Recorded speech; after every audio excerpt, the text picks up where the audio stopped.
I'm Madelyn Burke for LACtv here with Clippers.com insider Eric Patten, bringing you an LACtv special. The Clippers 2012-13 season schedule is out. Eric, looking at this schedule, the first thing I notice is how long it is compared to last season. Isn't it great to have 82 games back? Oh, it's fantastic. I mean, trying to squeeze 66 games into basically 4 months, it just seems crazy to think about it now, looking at a November to April schedule.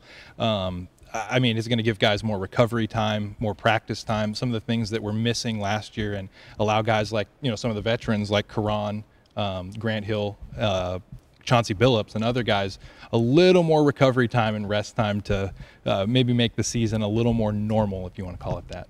Now, the Clippers season opens at home at Staples Center October 31st against the Memphis Grizzlies. That's a rematch of the Round 1 playoff series from last year. We all remember Game 1 in Memphis, Clippers coming back from down 27 for a thrilling win. A Game 7, very improbable win at the Grindhouse. I mean, how exciting is this Game 1 going to be to open the season? When I looked at the schedule, that was the first thing I wanted to see, obviously, was who they were playing in the first game. And to find out that it was Memphis, I mean, that to me is really exciting.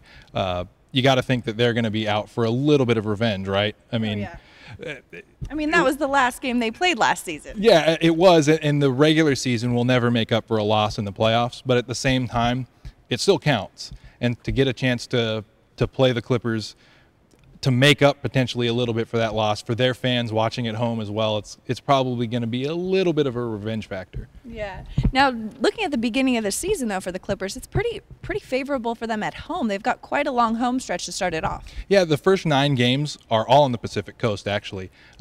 2 of those are on the road, and 1 of those is against the Lakers at Staples Center. So really, 8 of the first 9 games are at Staples Center. I really think it's a chance that the Clippers really have to take advantage of. There are a couple of difficult games on that schedule. Obviously, the Lakers is one of them. There's 2 home games back-to-back against the Heat and the Bulls, which starts out an incredible stretch of 5 games against the Heat, the Bulls, Thunder, Spurs, and the Brooklyn Nets. Yeah. And with those first 4 teams on the list, they won 73% of their games last season. They were the top 2 seeds in the East and the West, respectively. So regardless of if it's a home or away, at the beginning of the season, it's a tough stretch. Yeah, so you mentioned the tough stretch. Looking at this schedule overall, though, what do you see being the toughest patches for this team? I mean, obviously the February Grammy road trip is always a challenge.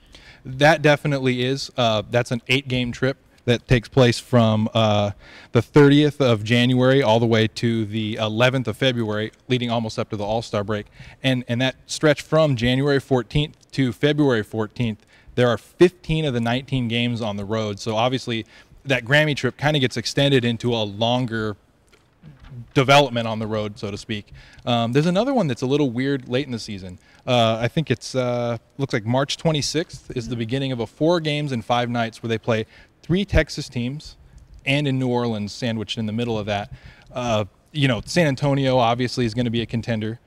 You've got Houston and Houston and Dallas, I'm sorry, and those 2, they've got a lot of moving parts this season, but at the same time, they're definitely going to be interesting to see how they are as the season develops. And then, of course, Anthony Davis and New Orleans. Yeah, it will be exciting to see that. Now looking overall at the schedule, is there one game that you can point to and say, you know what, I'm most excited to see this one game of this season? You know what, it's also late in the season. The April 7th game against the Lakers, it'll be the 4th time the Clippers play the Lakers in the season. At that point, there's only 5 games left. It could go a long way in deciding the Pacific Division. And a little interesting fact, it's ABC, Sunday afternoon at Staples Center, and it's a Clippers home game. So that's something I'm really looking forward to. That should be good. That Clippers-Lakers series is going to be a pretty good one this season, especially considering Grant Hill over here with the Clippers, Steve Nash over there with the Lakers, longtime teammates, those 2. Plus, a lot of it. But the team or the game that I went with as my excitable one is the November 23rd at Brooklyn. I'm pretty excited to see how that new arena is. Not to mention they brought back Darren Williams. They got Joe Johnson. That team is looking pretty sharp. And, with that fresh start, that new arena, that new branding, everything, it's going to be interesting to see how much they turn the page. Oh, it's going to be really interesting. The Barclays Center is supposed to be amazing, and the Clippers only make 1 stop there, so I think that's a really good choice. Thank you. All right, the Clippers will have a franchise-high 30 nationally televised games this season. Now check out Clippers.com for single game or season tickets with Clippers insider Eric Patten. I'm Madelyn Burke for LACtv.